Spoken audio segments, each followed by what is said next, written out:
नमस्कार, आप सभी का स्वागत है। आज के वीडियो में हम समग्र शिक्षा के अंतर्गत राज्य परियोजना कार्यालय छत्तीसगढ़ रायपुर, जो कि वित्तीय लेन देन पहले ऑफलाइन मोड में होता था, उसके लिए एक नया सिस्टम बनाया कहा गया है public finance management system, PFMS। तो PFMS में किस तरीके से हम हमारी विभिन्न शासकीय योजनाओं के अंतर्गत शासन के द्वारा जो राशि भेजी जाती है उसका आहरण करेंगे और आहरण करने के पश्चात किस प्रकार से उसका ऑनलाइन भुगतान करेंगे, इन सभी के बारे में समग्र जानकारी आज के वीडियो में हम जानेंगे। साथ ही साथ किस तरीके से इसका लॉगिन आईडी बनाएंगे, लॉगिन आईडी बनाने के बाद किस तरीके से उसका मैनेजमेंट करेंगे, उस पर आज का यह वीडियो हमारा आधारित है। तो चलिए शुरू करते हैं आज का वीडियो। विद्यालय द्वारा PFMS के माध्यम से राशि आहरण कैसे करें, इसके लिए जो विभिन्न चरण क्या क्या है उसके पालन करना अनिवार्य है। तो उसके लिए जो मुख्य बिंदु है उसे जान लेते हैं। पहला है जिले से प्राप्त यूजर आईडी और पासवर्ड को PFMS को लॉगिन करेंगे। जो हमें जिले से मिलेगा यूजर आईडी और पासवर्ड, उसी से PFMS का जो अकाउंट रहेगा उसे लॉगिन करना है। फिर है PFMS में जाकर 2 आईडी बनाना है। याद रखेंगे 2 आईडी बनाना है, एक है डाटा अपलोडर और दूसरा है डाटा अप्रूवर। डाटा अपलोडर से लॉगिन करके जिसे राशि दी जानी है उसे वेंडर अथवा बेनिफिशियरी के रूप में जोड़ना है। डाटा अपलोडर से लॉगिन करना है, लॉगिन करने के बाद जिसे राशि दी जानी है उसे तो वेंडर के रूप में अथवा बेनिफिशियरी के रूप में जोड़ना है। इसके पश्चात डाटा अपलोडर से देयक का भुगतान बनाना है। फिर डाटा अप्रूवर के माध्यम से बने हुए भुगतान को अप्रूव करना है। डाटा अप्रूवर का काम रहेगा जो भी हम भुगतान करेंगे उसको अप्रूव करना। उसके बाद प्राप्त PPA को 2 हस्ताक्षरित कर बैंक को भेजा जाना है। अब जानते हैं PFMS को लॉगिन कैसे करें। PFMS का यहाँ पे हम URL देख पा रहे हैं, यहाँ से आप लॉगिन कर सकते हैं और डिस्क्रिप्शन में भी इसका URL आपको मिल जाएगा। यहाँ पे आप देख पा रहे हैं पब्लिक फाइनेंशियल मैनेजमेंट सिस्टम। तो यहाँ पे लॉगिन का बटन है, यहाँ पे लॉगिन पे क्लिक करना है। उसके पहले PFMS को लॉगिन कैसे करें, इसके लिए क्या क्या प्रक्रिया है उसे जान लेते हैं। तो लॉगिन को क्लिक करें और जिले से प्राप्त आईडी एवं पासवर्ड को यहाँ पर अंकित करना है। जो भी हमें आईडी पासवर्ड जिले या ब्लॉक स्तर से मिलेगा वहाँ पे लॉगिन बटन को क्लिक करने के बाद यहाँ पे आप देख पा रहे हैं लॉगिन 2021-22 यूजर नेम, जो भी हमें जिले से यूजर आईडी मिलेगा यहाँ पे क्लिक कर देंगे। जो भी पासवर्ड है यहाँ पे हम उसे फिलअप कर देंगे, उसके बाद लॉगिन पे क्लिक कर देंगे। तो यहाँ पे हमारा PFMS का जो अकाउंट है वहाँ पे लॉगिन हो जाएगा।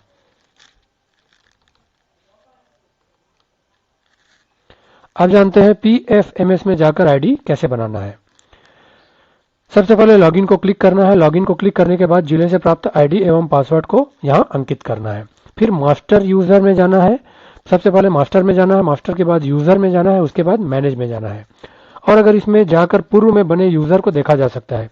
और यदि पूर्व में डाटा अपलोडर और डाटा अप्रूवर नहीं बना है तो इसी प्रक्रिया का पालन करते हुए पहले मास्टर में जाकर फिर यूजर, फिर एड न्यू, इसमें करके हम नया यूजर बनाएंगे। उसे देखते हैं। यहाँ पे आप देख पा रहे हैं इस तरीके से यहाँ मास्टर है, मास्टर के बाद यूजर पे जाने के बाद यहाँ पे मैनेज है और यहाँ पे ऐड न्यू है। तो यहाँ पे हम ऐड न्यू पे इस तरीके से क्लिक करेंगे। यहाँ पे आप देख पा रहे हैं ऐड न्यू पे क्लिक करने के बाद यहाँ से आईडी बना सकते हैं। PFMS में जाकर आईडी कैसे बनाएंगे इसके लिए आगे हम जानते हैं। जैसा हमने ऊपर में देखा था उसी तरीके से यहाँ मास्टर्स के बाद यूजर और यूजर के बाद यहाँ ऐड न्यू, इस तरीके से करके यहाँ पे हम आईडी अपना बना सकते हैं। इसके बाद अगला पेज ओपन होता है। तो यहाँ पे हम ड्रॉप डाउन से जाकर अलग अलग जो ऑप्शन है, agency data administrator, agency data approver, agency data operator, यहाँ पे हम सेलेक्ट कर लेंगे। उसके बाद यहाँ पे फर्स्ट नेम, लास्ट नेम और जो हमारा वैलिड ईमेल आईडी है यहाँ पे डाल लेंगे, फ़ोन नंबर और मोबाइल नंबर डाल लेंगे और उसके बाद लॉगिन आईडी यहाँ पे हम बना लेंगे। याद रखना है लॉगिन आईडी जो है 4 कैरेक्टर का रहना है, 4 कैरेक्टर का रहेगा। उसके बाद हम सबमिट पे क्लिक कर लेंगे। साथ ही साथ हमें यह ध्यान रखना है लॉगिन आईडी जो हमारा 4 डिजिट का रहेगा उसमें एक जो है अपर केस रहेगा और एक सिंबल रहेगा। अपर केस मतलब जो हमारा कैपिटल लेटर है वो, और सिंबल में मतलब कोई भी एक हैश @ इस तरीके से डाल के हम अपना लॉगिन आईडी बना लेंगे और उसे नोट कर लेंगे। इसके बाद सबमिट पे क्लिक करेंगे। इस तरीके से हमारा यूजर आईडी बन जाएगा। अब आगे बढ़ते हैं। PFMS में जाकर किस तरीके से आईडी बनाएंगे उसके लिए है, जैसा हमने ऊपर जाना था मास्टर, मास्टर के बाद यूजर, यूजर के बाद ऐड न्यू को क्लिक करना है और नीचे दिए गए फॉर्म की प्रविष्टि को पूर्ण करके सबमिट पे क्लिक करना है। यहाँ पे आप देख पा रहे हैं create agency user. Agency user में क्लिक, जैसा हमने ऊपर बताया था उसी तरीके से यहाँ पे बना लेना है। बना लेने के बाद इन सभी को फिल कर लेंगे। Types of user, first name, last name, email ID, phone number, mobile number, login ID, इन सभी को क्लिक कर लेंगे।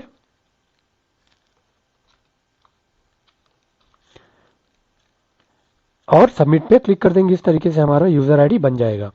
इसके बाद है अगला जो प्रक्रिया है वह है डाटा अपलोडर से वेंडर अथवा बेनिफिशियरी को कैसे जोड़ना है।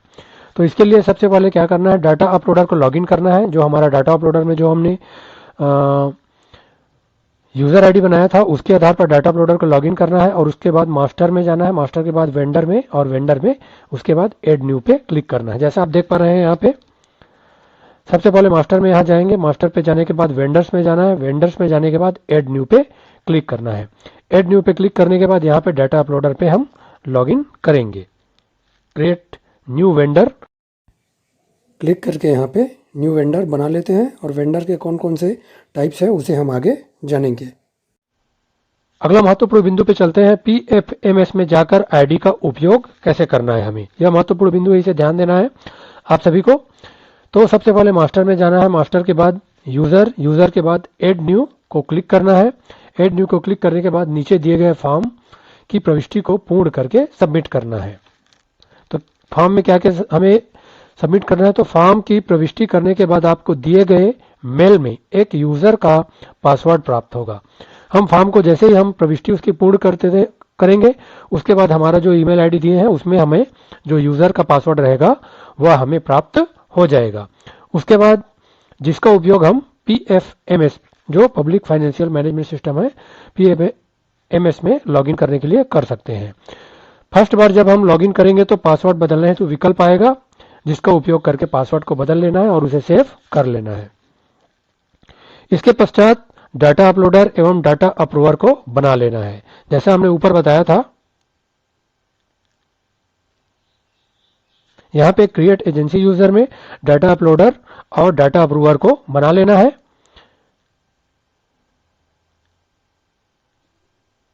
उसके बाद डाटा अपलोडर द्वारा समस्त देयक भुगतान का PPA बनाया जाएगा।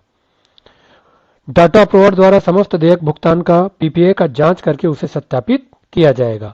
अप्रूवर का काम जैसा हम जान रहे हैं कि अप्रूव करना रहेगा जो भी हम भुगतान करेंगे, तो यह डाटा अप्रूवर के आईडी में लॉगिन करके हम कर पाएंगे।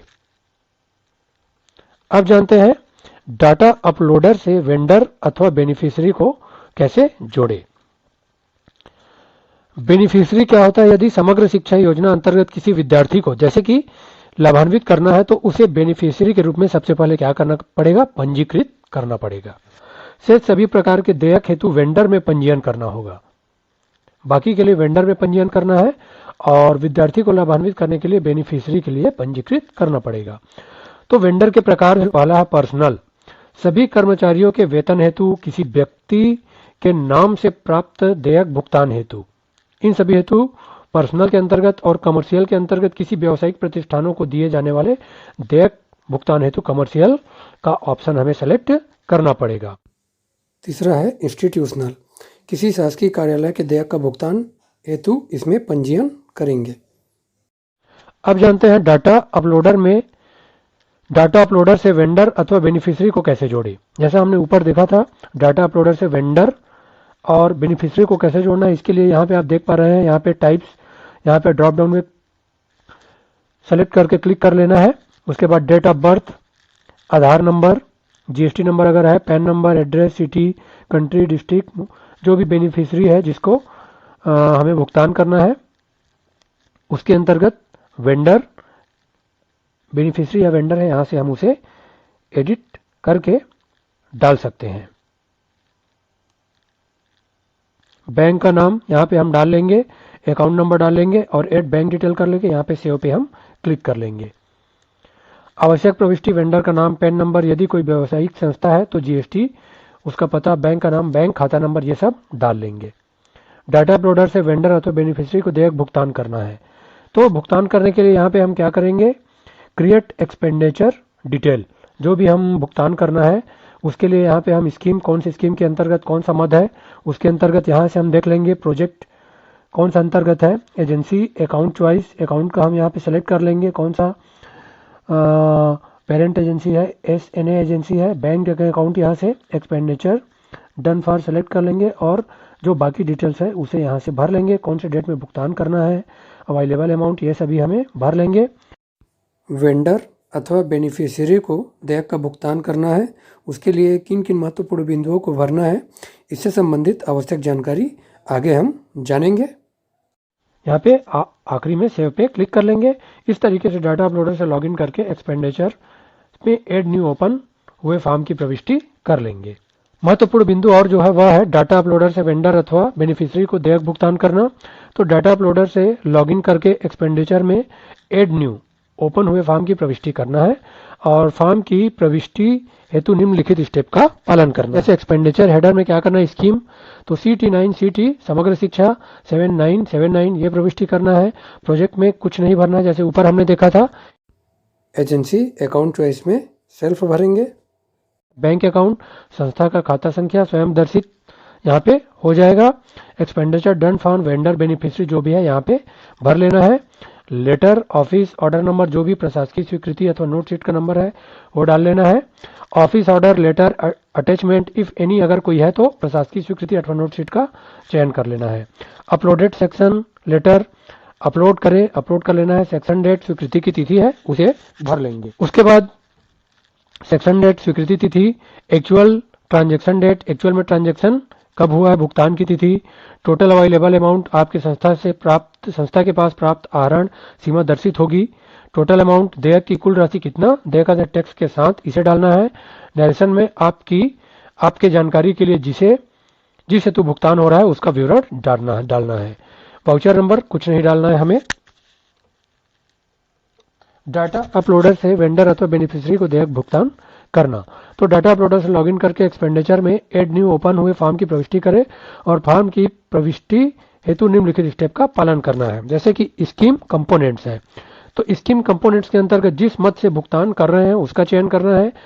एक्सपेंस टाइप में सामान्य भुगतान के लिए रिवेन्यू तथा समस्त निर्माण कार्य या कोई भौतिक वस्तु की खरीदी के भुगतान हेतु कैपिटल लिखना है और परसेंटेज में 100 अमाउंट, कुल भुगतान राशि स्वयं दर्शित हो जाएगी। ऐड में इस बटन को दबाएं और विवरण नीचे दर्शित होगा। इस तरह का सबमिट बटन का उपयोग करके आगे हम चले जाएंगे और आगे की प्रक्रिया हमें दिखाई देने लगेगी। इस तरीके से हम PFMS में विभिन्न जो महत्वपूर्ण ऑप्शन है उसके बारे में हम भुगतान, आहरण किस तरीके से करना है, ऑनलाइन प्रक्रिया समग्र शिक्षा के अंतर्गत इस तरीके से हम कर सकते हैं। तो आज के वीडियो में इतना ही। ऐसे ही और वीडियो के लिए आप सभी हमारे साथ जुड़े रहिए। आप सभी का बहुत बहुत धन्यवाद। Thank you.